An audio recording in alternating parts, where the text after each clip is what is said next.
Segur que ja ho heu vist. La setmana passada, La Vanguardia va abandonar Twitter perquè, segons ells, Twitter s'ha convertit en una xarxa de desinformació.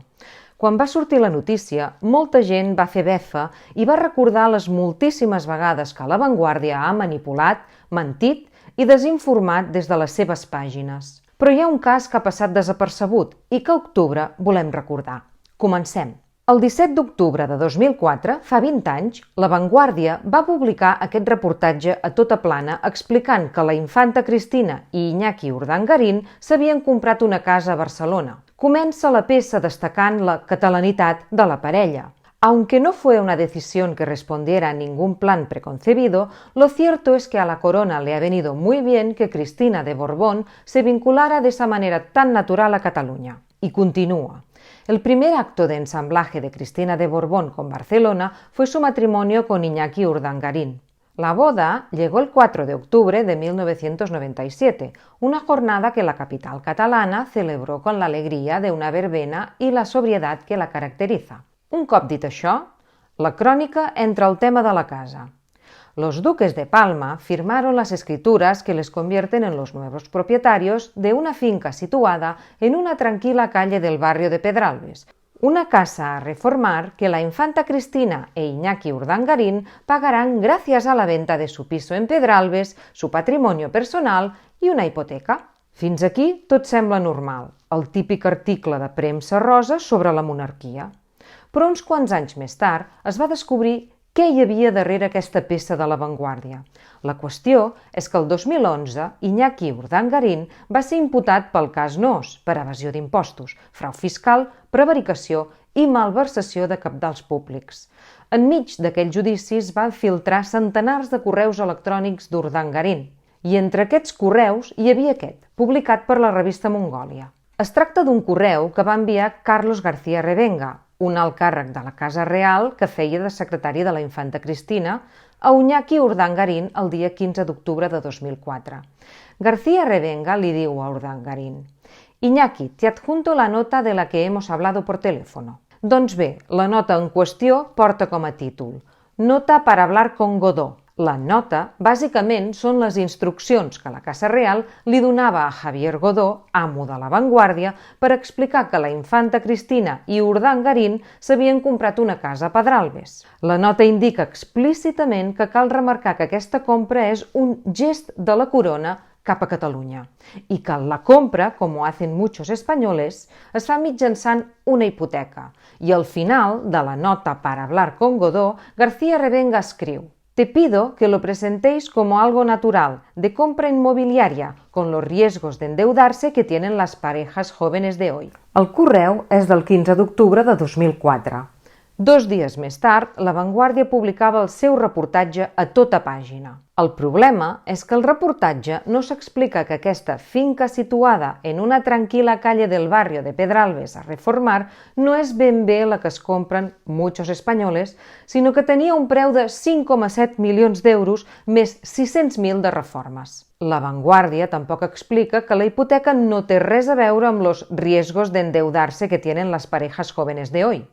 La Caixa va concedir a Cristina i Urdangarín una hipoteca de 5 milions amb un termini de 5 anys en els quals no havien de pagar absolutament res. Al judici del cas Noos també es va saber que la compra de la casa de Pedralbes es va fer gràcies a una donació de 1,2 milions d'euros que va fer Juan Carlos de Borbón a la seva filla i també vam saber que aquesta donació va ser camuflada com a crèdit per evitar pagar hisenda. Això que acabem d'explicar va passar l'any 2004, 2 anys abans que existís Twitter.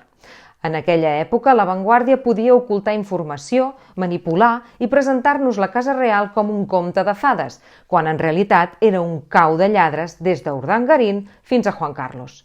En aquella època, La Vanguardia tenia el poder de mentir i manipular el dictat dels poderosos sense que cap de nosaltres poguéssim contestar. En aquest cas hem vist la manipulació sobre la Casa Real, però la llista de manipulacions és enorme. Quan es feia una enquesta sobre el suport a la independència on guanyaven els independentistes, el resultat sortia petit i dissimulat. Quan guanyava el no a la independència, el titular era enorme. La Vanguardia va manipular fotos per magnificar les concentracions ultraespanyolistes de societat civil. La Vanguardia va amagar la infiltració ultra entre els seguidors de la selecció espanyola a Barcelona. La periodista que el 2004 va escriure la peça El dictat de García Revenga és María Ángel Alcázar. A continuació us llegiré alguns dels últims tuits d'Alcázar a Twitter. Quan la gent va llançar fang als Borbons a Paiporta, Alcázar va publicar: Felipe, no nos abandones, ayúdanos, haz lo que puedas. Los reyes estuvieron ayer hora y media con los vecinos de Paiporta. Altres perles. La reina Sofía recauda en Nueva York fondos para los damnificados por la Dana. Felipe VI. ¡Qué horror lo de Valencia! El rey expresa sus sentimientos ante la tragedia durante las audiencias que tienen lugar este miércoles en La Zarzuela. Leticia pide seguir ayudando a los enfermos y discapacitados afectados por las riadas. Felipe VI. La mayor satisfacción de un mal... T'has d'aguantar el riure, per llegir això. Felipe VI. La mayor satisfacción de un militar es poder ayudar. Mirant els comentaris que altres usuaris fan als tuits d'Alcázar, és normal que aquesta gent marxi de Twitter. El 2013, La Vanguardia va designar com a director el periodista Màrius Querol. Abans, però, Querol havia treballat a La Vanguardia com a responsable de la informació de la Casa Real. Querol fins i tot va escriure un llibre titulat Atenció, un té en el Savoy, Juan Carlos y Sofía, 50 años de amor, profesionalidad y servicio a España. Tela marinera. L'any 2017, pocs dies després del referèndum de l'1 d'octubre, Querol va dir això a la tertúlia de RAC1. I el Twitter, a vegades, jo crec que és una eina que la van inventar les forces del mal. O sigui, l'ou de la serp era el degenerat que va inventar Twitter, perquè ens ha fet un mal tremendo. És evident que Querol vivia molt millor quan ningú podia explicar a Twitter que el llibre de Querol no era res més que una tapadora feta a mida d'un rei lladre com Juan Carlos de Borbó. És evident que Querol vivia molt millor quan no hi havia Twitter, però ell es passejava per tots els platós defensant els Borbons. Mentre ell podia escriure al Periódico, El País o La Vanguardia i parlar a les tertúlies de RAC1, 8TV, TV3, Catalunya Ràdio, Antena 3 o a Onda Cero, nosaltres havíem de callar i escoltar-lo. La història de la manipulació i connivència amb els Borbons de La Vanguardia és llarguíssima i a sobre l'hem pagat nosaltres amb els nostres impostos. Recordeu quan regalaven La Vanguardia els trens? No la regalaven, la pagàvem nosaltres. I la continuem pagant. La setmana passada ja vam publicar a octubre que la Generalitat ha concedit a La Vanguardia 1,2 milions d'euros en subvencions atorgades a dit. Això sense comptar altres subvencions i sense comptar la publicitat institucional. Fa anys que manipulen, que es financien amb els nostres diners, però ara es fan els dignes i diuen: marxem de Twitter.